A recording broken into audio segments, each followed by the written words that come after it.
सलाम, नमस्ते, सत श्री अकाल। मैं हूं रजा और आप देख रहे हैं रजा ग्राफिक की मिडिल ईस्ट स्पेशल रिपोर्ट। दोस्तों, बड़ी खबर यह है कि इजराइल ने नया डिफेंस सिस्टम बनाया है।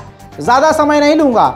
इजराइल ने ये डिफेंस सिस्टम बनाया है, वो आयरन डोम का एडवांस वर्जन है और ये आयरन डोम अब पानी में तैनात हो सकता है, जिसका सफल परीक्षण इजराइल ने कर लिया है और इजराइल के राष्ट्रपति से लेकर डिफेंस मिनिस्टर ने इसमें खुशी जताई है। इजराइल का ये जो डोम है, आयरन डोम है, ये अब सी डोम के नाम से मशहूर होगा और इसको जो है 6 टारगेट को हिट करवा के कामयाबी से टेस्ट करवाया गया है। ये देखिए, इसके टेस्ट का वीडियो आपके सामने रख रहा हूँ, जो युद्धपोत में तैनात करके छोटे युद्धपोत, बड़े युद्धपोत समुद्र में चलते हुए पानी के जहाज से आयरन डोम से मिसाइल दागकर सफलतापूर्वक इसका परीक्षण किया गया है। इजराइल के इतिहास में ये काफ़ी बड़ी जो है जीत मानी जा रही है, क्योंकि आयरन डोम आप जानते ही हैं, आयरन डोम पहले से ही मशहूर है और आयरन डोम की वजह से इजराइल अब तक हमास गाजा से बचा हुआ है। दूसरी तरफ से आप देख रहे हैं कि मिसाइल लॉन्च हुआ है और इधर से उन्होंने उस मिसाइल को रोकने के लिए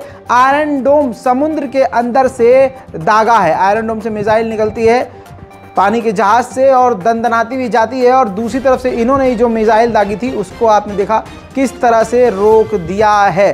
तो दोस्तों, ये यूएवी यानी ड्रोन को भी उड़ाकर इन्होंने देखा। ड्रोन के अलावा मिसाइल, रॉकेट, इन तमाम चीज़ों को और मोटरार को भी मार कर गिरा कर कामयाबी हासिल करी है। कहने का मकसद ये है कि दुनिया में सबसे ज़्यादा मजबूत डिफेंस सिस्टम में शुमार आयरन डोम का अब उसका एडवांस वर्जन आ चुका है। समुद्र से भी गाज़ा और हमास के लड़ाकों की तरफ से ख़तरा रहता है, सीरियन फाइटर की तरफ से भी ख़तरा रहता है और ईरान की तरफ से भी समुद्र में ख़तरा रहता है इजराइल के लिए। इसी वजह से इजराइल की ये बड़ी कामयाबी मानी जा रही है। इजराइल इसको बहुत जल्द तैनात भी कर देगा और समुद्र में अब जितने भी युद्धपोत होंगे और छोटी शिप भी होंगी, इजराइल की मिलिट्री शिप, उसमें भी सी डोम यानी नेवल आयरन डोम तैनात होगा। इजराइल से उनके साथी भी नाराज़ हैं, यूरोप के देश भी नाराज़ हैं और इजराइल के इरादे कितने ख़तरनाक हैं दुनिया के सामने आ चुका है। इजराइल ये समझ चुका है कि अब चारों तरफ से मैं ख़तरे में हूँ। इसी वजह से इजराइल ने चारों तरफ से हमले के बाद जवाबी कार्रवाई की ड्रिल शुरू कर दी है, जहाँ एक ऐसी तैयारी शुरू की है जिसमें वो सीख रहा है और अपने सैनिकों को सिखा रहा है कि अगर चारों तरफ से हमला होगा तो हमें कैसे लड़ना है। इजराइल से इस वक्त अमेरिका बार बार नाराज़गी जता रहा है। हालात बदल रहे हैं और दुआ कीजिए हालात पूरी तरह से पलट जाएं। इजराइल के ऊपर फिर से अमेरिका ने बयान देते हुए कहा है कि हम डीपली कंसर्न्ड और डिस्टर्ब हैं, काफ़ी अंदर से डिस्टर्ब और परेशान हैं कि इजराइल ने वेस्ट बैंक में यहूदियों को बसने और परमानेंट रहने की इजाज़त दे दी है। इस वजह से हम काफ़ी ज़्यादा डिस्टर्ब और परेशान हैं। यानी अमेरिका भी इस बात को एक्सेप्ट नहीं कर रहा है कि फ़िलिस्तीनियों के इलाके में जाकर आपके यहूदी बस जाएं। जाहिर सी बात है, इससे टकराव बढ़ेगा। उधर दोस्तों देखिए, यूएन में भी नंगा हो रहा है, इंटरनेशनल कोर्ट में भी इजराइल नंगा हो रहा है। यूएन की एक UN children and arm conflicts report 2023 आपके सामने इस रिपोर्ट का प्रूफ लगा रहा हूं, जो कि इजराइल के अखबार जेरूसलम पोस्ट में आ चुका है। इजराइल ने 3 फिलिस्तीनी माइनर्स बच्चों का इस्तेमाल किया एज अ शील्ड, यानी अपनी शील्ड बनाने के लिए। आगे बच्चों को रखा है और पीछे उसके खुद छुपे हैं। सामने से गोलीबारी हुई है और बच्चों का उन्होंने इस्तेमाल किया, जिनमें 3 फिलिस्तीनी बच्चे मारे गए हैं। तो यूएन में इजराइल पूरी तरह से नंगा हो गया है कि फिलिस्तीनी बच्चों तक का इस्तेमाल अपने बचाव के लिए कर रहा है इजराइल। कहा जा रहा है कि ऐसे में इजराइल पर कई तरह की पाबंदियां लग सकती हैं। इस वजह से इजराइल की मुसीबत बढ़ने वाली है। वैसे ही अमेरिका नाराज़ है और नाराज़ होना बनता भी है, क्योंकि सभी सीधा अब अमेरिका को कह रहे हैं कि तुम्हारे से तुम्हारा बच्चा ही कंट्रोल नहीं किया जा रहा है।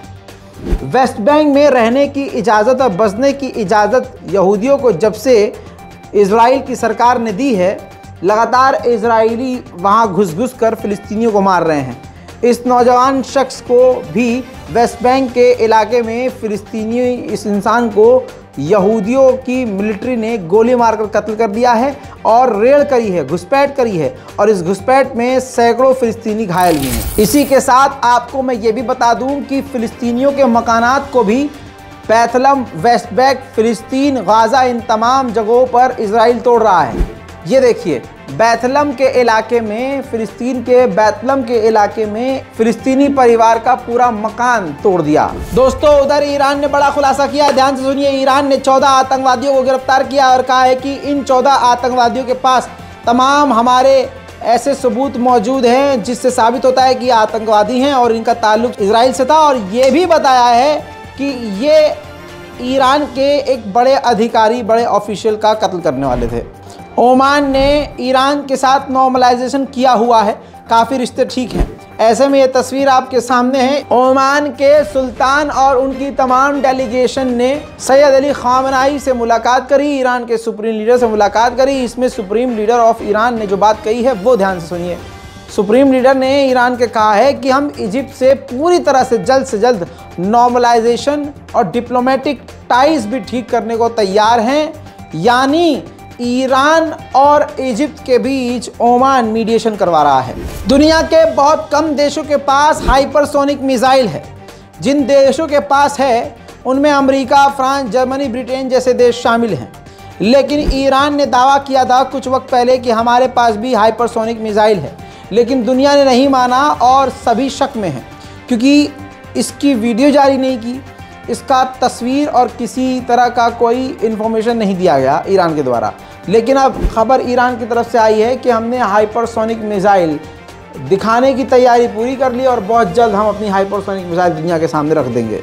दोस्तों, सऊदी अरब ने 2 बहरीन के नागरिकों को गिरफ्तार किया और फांसी पे लटका दिया क्योंकि सऊदी अरब के पास तमाम सबूत मौजूद थे कि वो दोनों सऊदी अरब में ही बड़ा हमला करने की तैयारी कर रहे थे। दोस्तों, ब्रिक्स नाम का एक अलग ग्रुप है जिस ग्रुप में ब्राज़ील, रशिया, इंडिया, चाइना और साउथ अफ्रीका है। इसमें सऊदी अरब भी शामिल होने की तैयारी कर रहा है और बातचीत कर रहा है। लेकिन ब्रिक्स के ही ग्रुप के एक बैंक सिस्टम भी मौजूद है, बैंक इंडस्ट्री है, उससे भी अब सऊदी अरब बातचीत कर रहा है ताकि उसके साथ वो बिज़नेस और ट्रेड आगे बढ़ा सके।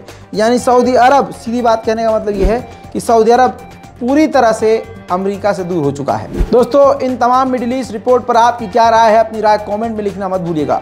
रिपोर्ट को शेयर कीजिए और हमारे दूसरे चैनल रज़ाग्राफी अनस्क्रिप्टेड पर जाइए जल्दी से और तमाम नए एपिसोड देखिए जिससे आपको इतिहास सुनने और समझने को मिलेगा और बहुत सारी ऐसी चीज़ें आपको पता चलेंगी जो शायद ही आपको कोई पता हो। जय हिंद।